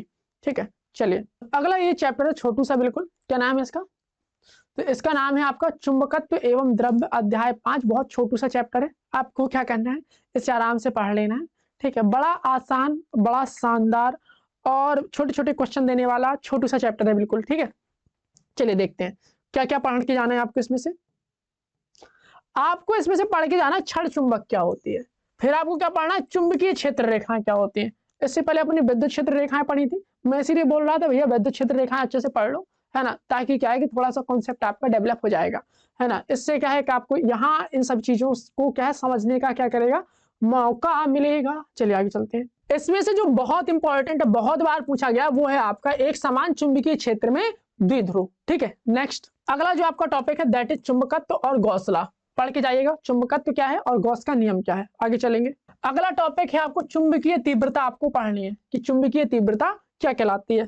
आगे देखते हैं। पदार्थों के चुंबकीय गुण में आपको प्रतिचुंबकन पढ़ना है, लौह चुंबकन पढ़ना है, अनुचुंबकन पढ़ना है। ठीक है, तो ये आपको ध्यान से पढ़ना है। ठीक है, तीनों आपको पढ़ने, प्रतिचुंबकत्व, लौह चुंबकत्व और अनुचुंबकत्व। नेक्स्ट इसके न्यूमेरिकल्स में आप ज्यादा ध्यान मत दीजिएगा, आप तो बस इतना इसे जरूर पढ़ लीजिएगा कौन सी राशि यहाँ पर आदिश है सदिश है। ये टेबल आप इसकी बहुत इंपॉर्टेंट है। ठीक है, ये टेबल आपकी क्या है, बहुत इंपॉर्टेंट है, ये आप अच्छे से पढ़ के जाइएगा भैया। इसका एक एक वर्ड इंपॉर्टेंट है, जैसे आपसे ये पूछ लेगा भैया एक टेस्ला में कितने गॉस होते हैं, है ना, या आपसे ये पूछ लेगा कि भैया चुंबकीय फ्लक्स का जो घनत्व होता है वह आपका सदिश राशि है कि अदिश राशि है, या आपसे ये पूछ लेगा कि चुंबकीय क्षेत्र का अन्य नाम क्या है, या आपसे पूछ लेगा चुंबकीय प्रेरण। तो ये सब चीजें हम डिटेल में डिस्कस करेंगे, और हमारे जो प्रीवियस वीडियो हैं उनमें हमने इन सब चीजों के बारे में बहुत डिटेल में बताया हुआ है। यहाँ पर अपन यहाँ पे चर्चा करेंगे कि आपको एग्जाम से पहले कौन कौन सी चीजें पढ़ के जानी है। चलिए आगे चलते हैं, और आपको क्या पढ़ना है आगे तो देखते हैं। अगला चैप्टर आपका ये है वैद्युत चुंबकीय प्रेरण। तो अगर मैं बात करूं तो ये जो चैप्टर है आपके लिए कह सकते हैं कि बहुत ज्यादा न्यूमेरिकल्स और डेरिवेशंस ये चैप्टर आपको दिलाता है। लगभग 8 से 10 नंबर का ये चैप्टर से अकेले आता है पेपर में। चलिए इसको आप इग्नोर मत करिएगा, आगे चलते हैं, देखते हैं क्या क्या आपको पढ़ के जाना चाहिए इसमें से। तो वैसे तो ये चैप्टर पूरा ही इंपॉर्टेंट है। अगर मैं बात करूं कि आपको पढ़ना क्या है, बहुत ज्यादा इंपॉर्टेंट की दृष्टि से अगर हम देखते हैं तो आपको कौन कौन सी चीजें पढ़ के जानी चाहिए। सबसे पहले आपको पढ़ना है चुंबकीय फ्लक्स क्या होता है। ठीक है, चलिए आगे हम देखते हैं। फिर आपको पढ़ना है फैराडे के प्रेरण के नियम, कि फैराडे के चुंबकीय प्रेरण के जो आपके नियम है वो कौन कौन से हैं, पहला नियम, दूसरा नियम, क्या क्या नियम कहते हैं, ये आपको पढ़ना है। आगे चलेंगे और देखेंगे। अगला जो है आपको पढ़ना है लेंज का नियम और ऊर्जा संरक्षण। मैं एक क्वेश्चन ही आपको बता दे रहा हूँ, है ना। लेंज का नियम ऊर्जा संरक्षण के सिद्धांत पे काम करता है, बहुत बार वाक्य पूछा गया है। ठीक है, और ये आपको लेंज का नियम आपको पढ़ना है। आगे चलेंगे और क्या पढ़ना है इसके लिए जो आपका इंपॉर्टेंट है, गतिक विद्युत वाहक बल, बहुत इंपॉर्टेंट, वेरी इंपॉर्टेंट, गतिक विद्युत वाहक बल, that is very important topic. Next प्रेरकत्व पढ़ के जाइएगा, बहुत इंपॉर्टेंट है। स्वप्रेरकत्व भी पढ़ के जाइएगा, आगे मिलेगा। अगला आपका टॉपिक है अन्योन्य प्रेरकत्व, इसको आप बहुत अच्छे से पढ़िएगा। स्वप्रेरकत्व और अन्योन्य इनसे आपका क्वेश्चन बहुत आता है। ये आप जरूर पढ़ लीजिएगा, प्रेरकत्व कैसी राशि है, क्योंकि पेपर में बहुत बार पूछा गया भैया प्रेरकत्व कैसी राशि है। और इसकी विमा जो है कई बार पूछी गई, प्रेरकत्व कैसी राशि है, इसकी विमा क्या है ना। इन सभी चीजों को आपको ध्यान रखना है कि प्रेरकत्व कैसी राशि है, इसका बीमा क्या है ना। और ये तो आप पढ़ सकते हैं कि यह नाम हेनरी जोसेफ हेनरी के सम्मान में इसका मात्रक हेनरी रख दिया है, ठीक है, कोई बात नहीं है। चलिए आगे चलते हैं। अन्योन्य प्रेरकत्व और प्रेरकत्व इनको आप पढ़ेंगे, आगे चलते हैं। ये आपका स्वप्रेरकत्व, इसको आपको पढ़ना, जैसे मैं स्टार्टिंग बोल रहा था, स्वप्रेरकत्व आपको क्या करना है, पढ़ के जाना है। और प्रेरकत्व, चलिए ये जो आपका क्वेश्चन है बहुत बार आ चुका है, इसे आप अच्छे से पढ़ के जाइएगा, है ना। चलिए आगे चलते हैं।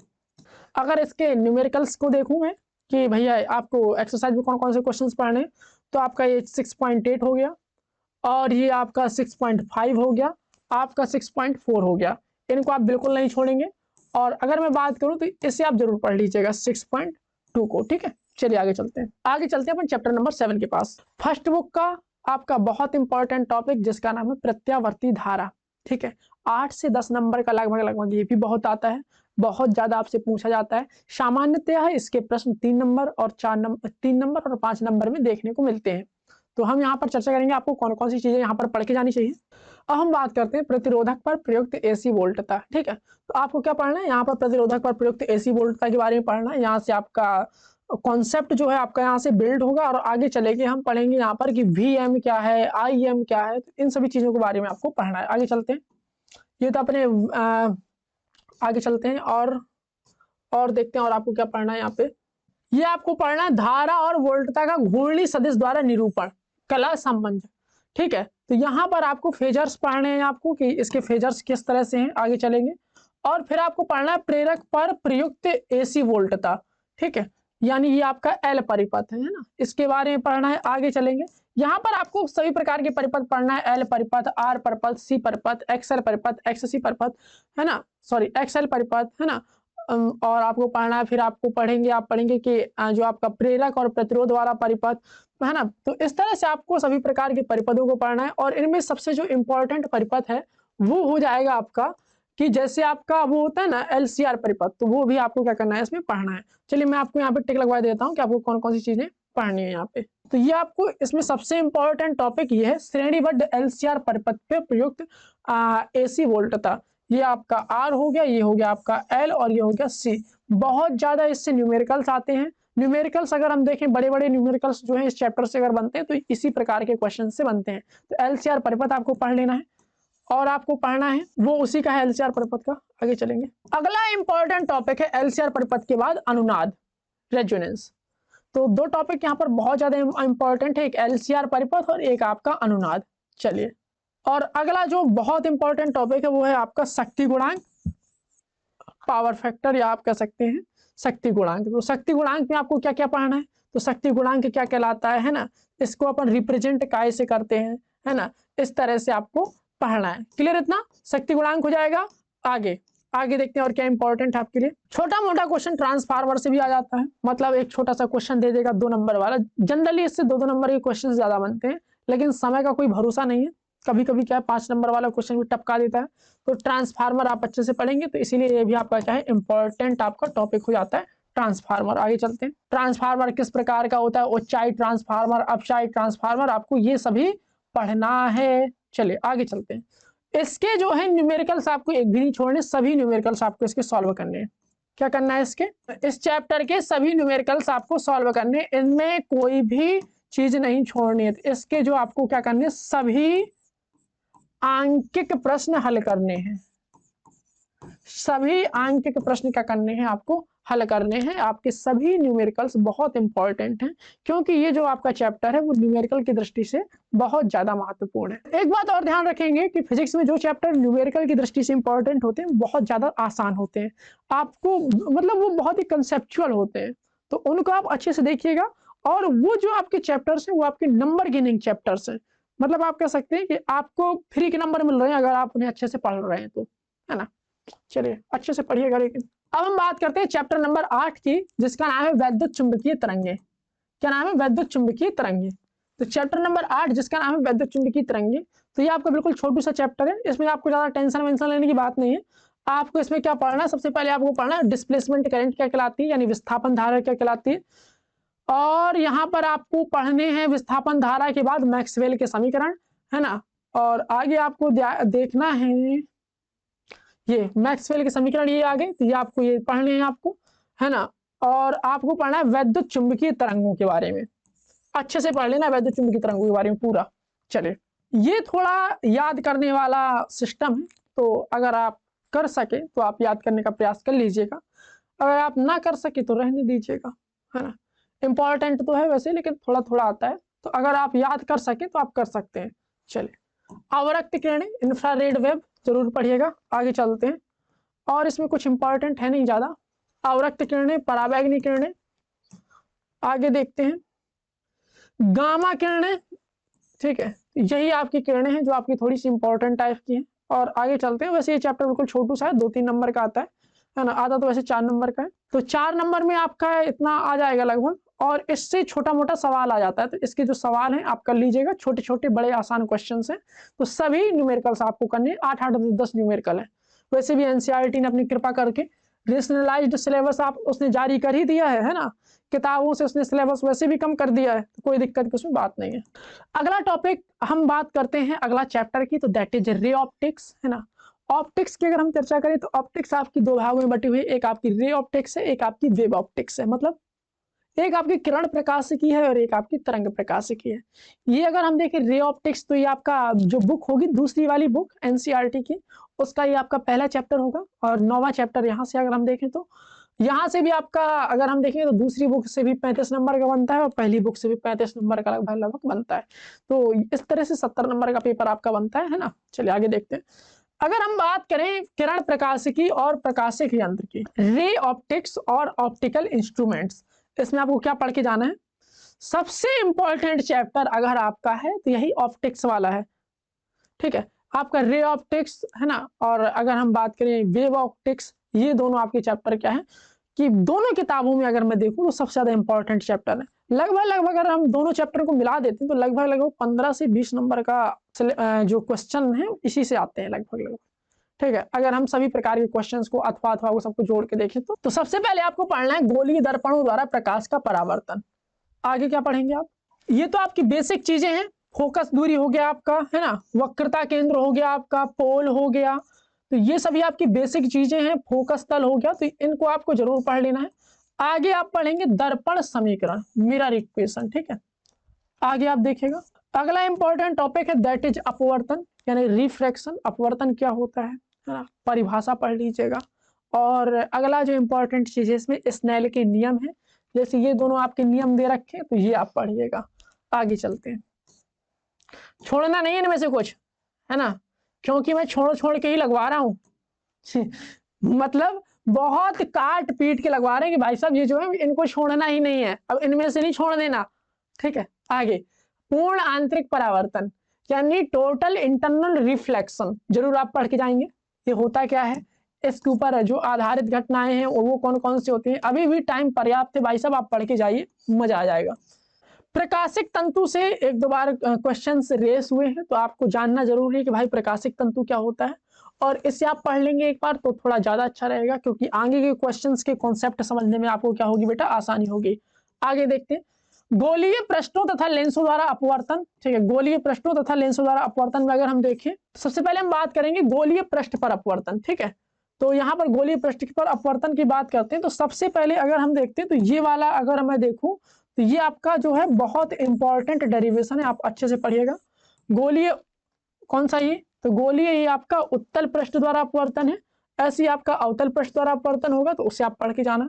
अगला है आपका किसी लेंस द्वारा अपवर्तन, तो इसे आपको पढ़ के जाना है। इससे बहुत ज्यादा न्यूमेरिकल्स आपके क्या है पूछे जाते हैं, ठीक है। एक ये हो गया आपका, ये भी आपका इंपॉर्टेंट, तो जितने भी यहाँ पर आपके डेरिवेशन है बहुत ज्यादा इंपॉर्टेंट है, डेरिवेशन आप छोड़ने की गलती नहीं करेंगे। चलिए अगला important topic that is lens की क्षमता, पावर ऑफ अ लेंस। इससे आपको पढ़ के जाना है कि लेंस की क्षमता क्या होती है ना, लेंस की क्षमता और फोकस दूरी में क्या रिलेशन होता है, तो इनको आपको ध्यान रखना है। आगे देखेंगे अगला इंपॉर्टेंट टॉपिक, संपर्क में रखे पतले लेंसों का संयोजन। दो पतले लेंस है उनको संपर्क में रखा गया है, उनकी संयुक्त लेंस की फोकस दूरी क्या होगी। जरूर आप पढ़ के जाइएगा, बहुत बार आ चुका है पेपर में। ना हो विश्वास तो आप क्या है कि पुराने साल के पेपर उठा के देख लीजिएगा, क्योंकि अगर आप इस तरह के क्वेश्चंस छोड़ेंगे तो क्या है कि आप अपने हाथ से क्या कर रहे हैं, एक तरह से अपने ही नंबर छोड़ रहे हैं। तो इन्हें जरूर पढ़ के जाइएगा। अगला इंपॉर्टेंट टॉपिक प्रिज्म में अपवर्तन। ठीक है, अब आप देख रहे होंगे मैं बहुत सारी चीजों पर इंपॉर्टेंट लगाता जा रहा हूँ। क्या करूँ, इससे बहुत ज्यादा आता है। ठीक है, इससे लगभग 15 से 20 नंबर का दोनों चैप्टरों का मिला के आता है। तो इनमें हम रिस्क नहीं ले सकते हैं और इनमें क्या है कि हमें पढ़ के ही जाना चाहिए। अगला जैसे हमारा प्रिज्म का अपवर्तन है, जैसे आपका मैथ का होता है ना इंटीग्रेशन, डिफरेंशिएशन, ऐसी फिजिक्स में है ऑप्टिक्स, और आपका अल्टरनेट करंट है ना, इलेक्ट्रिक चार्ज। अब हमें पढ़ना है सूक्ष्मदर्शी। तो आपको सूक्ष्मदर्शी में सरल सूक्ष्मदर्शी देखना है और उसकी संरचना के बारे में देखना है। ठीक है, कि सरल सूक्ष्मदर्शी की संरचना किस प्रकार से होती है। और फिर आपको पढ़ना है दूरदर्शक या दूरबीन, पढ़ के जाना है इन्हें, सूक्ष्मदर्शक, सूक्ष्मदर्शी और दूरदर्शी को। चलिए,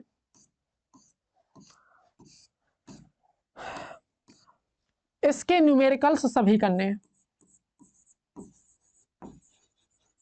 न्यूमेरिकल्स सभी करने हैं, कोई भी छोड़ना नहीं है, क्योंकि कोई भी आ सकता है। सभी न्यूमेरिकल्स इसके बहुत ज्यादा इंपॉर्टेंट है।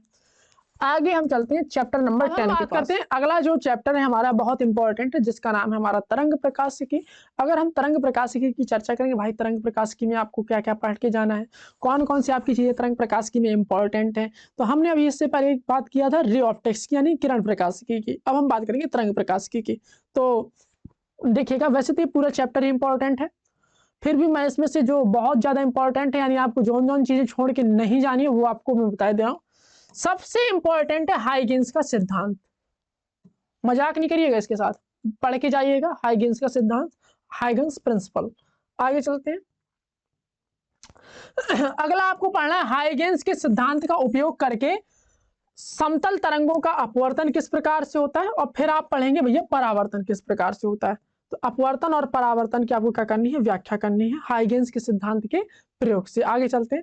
विरल माध्यम में अपवर्तन किस प्रकार से होता है, समतल पृष्ठ से एक समतल तरंग का परावर्तन, ये भी आपको पढ़ के जाना है। ठीक है, चलिए आगे चलते हैं।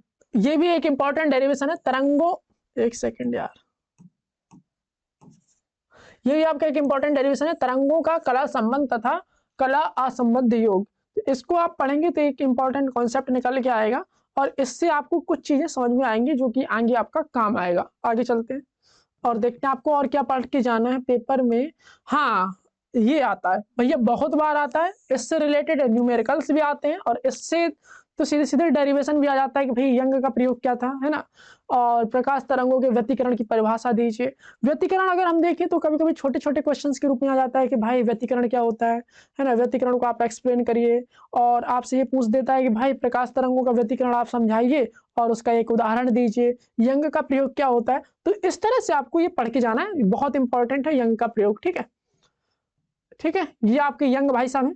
और आगे आपको पढ़ना है यहाँ पे विवर्तन, व्यतिकरण और विवर्तन, एकर झिर्री द्वारा विवर्तन। ठीक है, आगे अपन को पढ़ना है सिंगल स्लाइड डिफ्रेक्शन।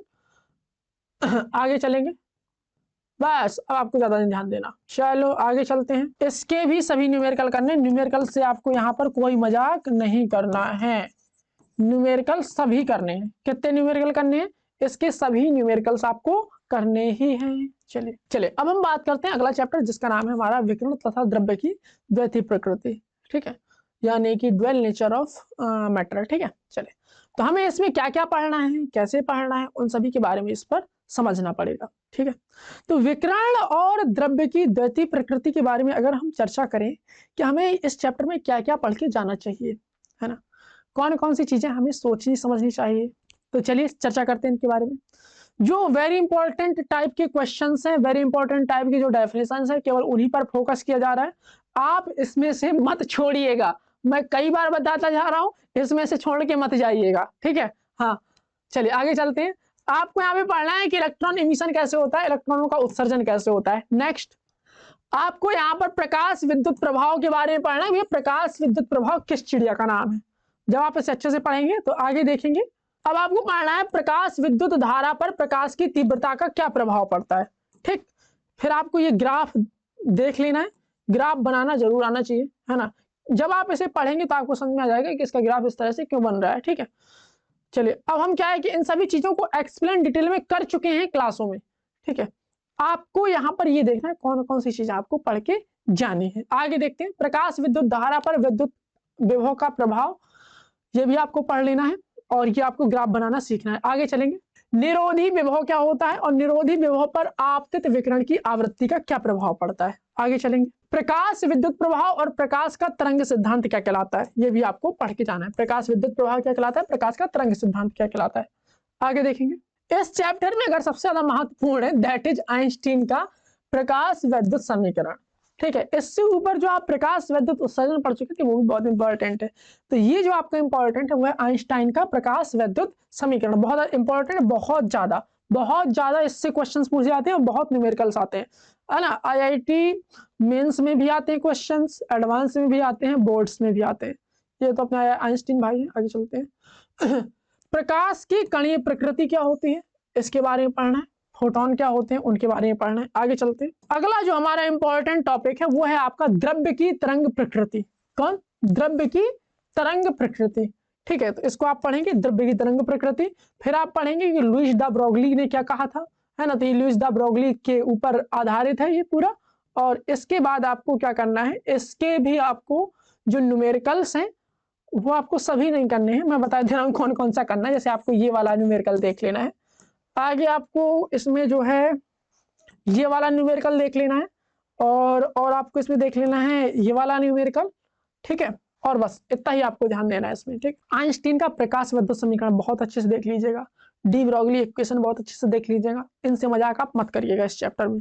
आगे चलते हैं, अगला चैप्टर है परमाणु, फिजिक्स का ही है, केमिस्ट्री का नहीं है। ठीक है, अगला चैप्टर है परमाणु, एटम। ठीक है, ये क्या होता है इसके बारे में पढ़ना है ना। जैसा कि हम बचपन से पढ़ते आ रहे हैं कि भाई परमाणु क्या होता है, परमाणु के बारे में क्या होता है ना, तो यहाँ पर थोड़ा डिटेल एक्सप्लेनेशन है और इससे रिलेटेड आपको न्यूमेरिकल्स मिलेंगे, डेरिवेशन मिलेंगे। चलिए चर्चा करते हैं कौन कौन से आपके इंपॉर्टेंट टॉपिक्स हैं इसके अंतर्गत। तो यहाँ पर अगर हम बात करें भाई परमाणु के बारे में, तो कुछ लोगों के सिद्धांत आते हैं जैसे आपका Thomson model, Rutherford model, Niels Bohr model, तो इनको आपको जरूर देखना है ना।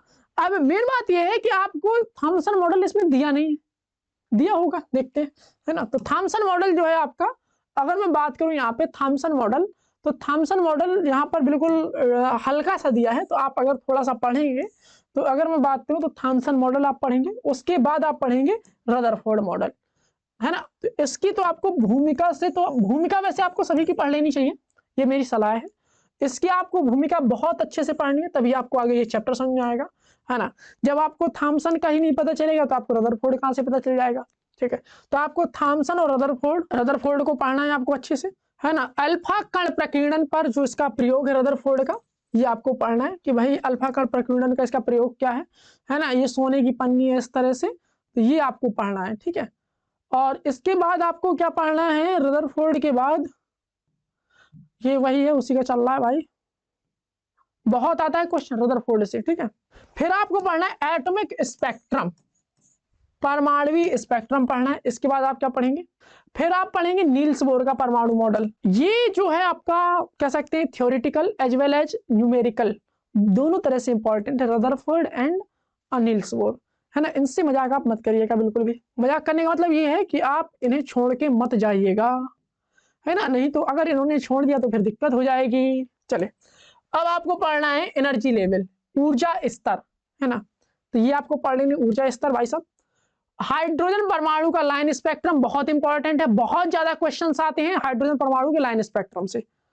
आगे देखेंगे क्वेश्चन इसके, देखिएगा ये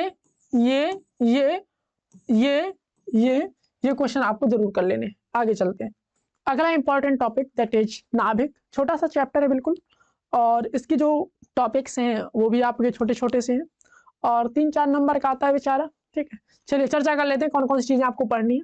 भूमिका आप इसकी पढ़ लेंगे तो आपको ज्यादा मजा आएगा, है ना, लेकिन अपन को मजा नहीं लेना, अपन को तो पेपर करना है। जब आप भूमिका पढ़ लेंगे तो जब आपको मजा आएगा तो आपको समझ में आएगा, तो भूमिका आप इसकी पढ़ लीजिएगा, बहुत इंपॉर्टेंट है। फिर आपको पढ़ना है परमाणु द्रव्यमान और नाभिक की संरचना की, नाभिक की संरचना क्या होती है, नाभिक के अंदर कौन कौन से लोग उपस्थित होते हैं, है ना। लोग मतलब कौन कौन होते हैं, परमाणु होता है, नाभिक, परमाणु के अंदर तो नाभिक होता है, नाभिक के अंदर क्या होता है, न्यूट्रॉन होता है ना। तो न्यूट्रॉन की खोज आपको पढ़नी है। फिर आपको पढ़ना है प्रोटॉन होता है ना, प्रोटॉन के बारे में आपको पढ़ना है। फिर आपको पढ़ना है नाभिक का साइज कैसा होता है, नाभिक का साइज परमाणु की तुलना में कितना छोटा होता है ना। ये सभी चीजें आपको ध्यान रखनी है। अगला अगर मैं बात करूं कि क्वेश्चन कहां से बनता है, तो क्वेश्चन बनता है यहाँ से, द्रव्यमान ऊर्जा से। द्रव्यमान ऊर्जा क्या है, इस तरह से आपका क्वेश्चन जनरेट होता है। द्रव्यमान ऊर्जा नाभिक की बंधन ऊर्जा से आपका क्वेश्चन बनता है। तो क्वेश्चन कहां से बनता है, द्रव्यमान ऊर्जा नाभिक की बंधन ऊर्जा से आपका क्वेश्चन बनता है। तो आपको ये छोटे छोटे से टॉपिक हैं, है ना, और मजेदार टॉपिक हैं। वैसे भी एनसीईआरटी ने सिलेबस कम कर दिया है ना, जानता है। चलिए आगे देखते हैं। ये हमारा नाभिकीय बल, very important question chapter topic. आगे चलेंगे। नाभिकीय विखंडन क्या होता है, पढ़ के जाइएगा। नाभिकीय संलयन क्या होता है, और अधिकतर अगर देखा गया है तो पैटर्न यही पाया गया है कि नाभिकीय विखंडन और नाभिकीय संलयन में कभी कभी आपसे अंतर पूछ लेता है, ठीक है। चलिए, तो इनसे आप मजाक मत करिएगा। नाभिकीय विखंडन, नाभिकीय संलयन आप पढ़ के जाइएगा। इसमें ज्यादा क्वेश्चन नहीं थे, इसमें शायद 10 क्वेश्चन थे न्यूमेरिकल में। तो 10 क्वेश्चन आपको क्या कर लेने हैं, पूरे लगाने हैं इसके। तो ऑल न्यूमेरिकल्स आपको लगाने हैं, बढ़िया अच्छे न्यूमेरिकल हैं, आपको मजा आ जाएगा। भले ही बड़े बड़े न्यूमेरिकल है, मतलब बड़े बड़े कहने का मतलब ये कि कैलकुलेशन है थोड़ी सी, लेकिन आसान है। फिजिक्स और केमिस्ट्री में ये फायदा है कि जिन क्वेश्चंस की न्यूमेरिकल जो है आपका कह सकते हैं कि कैलकुलेटिव बहुत होते हैं, उनमें दिमाग की आवश्यकता ज्यादा नहीं लगती है ना। अब हम बात करते हैं सेमीकंडक्टर इलेक्ट्रॉनिकी, यानी कि सेमीकंडक्टर इलेक्ट्रॉनिक्स, जिसमें आपको मैटर पढ़ना है, डिवाइसेस पढ़नी है और सरल परिपथ पढ़ने हैं। तो इसमें आपको क्या क्या पढ़ना है, कौन कौन सी चीजें आपको पढ़नी चाहिए, चलिए हम देखते हैं यहाँ पे, ठीक है। अब हम यहाँ पर अपन चर्चा करने वाले हैं भाई आपको पढ़ना क्या है। तो आपको ध्यान रखना है भाई, अर्धचालक क्या होते हैं, चालक क्या होते हैं और धातु क्या होते हैं, ठीक है। बेसिक चीजें हैं, अगर आप ये पढ़ लेंगे तो थोड़ा अच्छा रहेगा आगे समझने के लिए। एनर्जी बैंड पढ़ना है, एनर्जी बैंड के आधार पर आपने किस प्रकार से इन्हें बांटा हुआ है, तो ये पढ़ेंगे।